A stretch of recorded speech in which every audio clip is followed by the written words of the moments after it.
যুক্তরাষ্ট্রের অত্যাধুনিক সমরাস্ত্র নিয়েও ইরানের সঙ্গে পারছে না ইসরায়েল।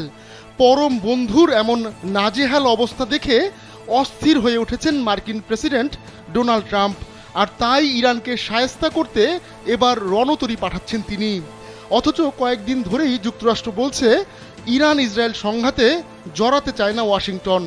মার্কিন রণতরী ইউএসএস নিমিত্জের নির্ধারিত গন্তব্য ছিল দক্ষিণ চীন সাগর, কিন্তু গুরুত্বপূর্ণ সেই পোস্ট ছেড়ে এবার মধ্যপ্রাচ্যের পথে রওনা দিয়েছে রণতরীটি।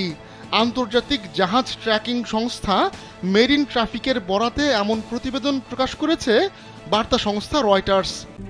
RICL TMX, যুগের পর যুগ স্থাপনা থাকে মজবুত।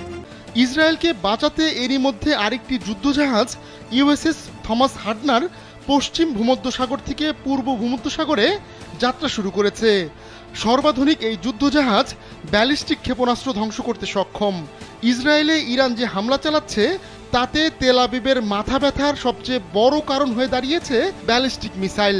তাই যুক্তরাষ্ট্রের রণতরী মধ্যপ্রাচ্যের জলসীমায় ঢুকলে বড় বিপদে পড়বে ইরান।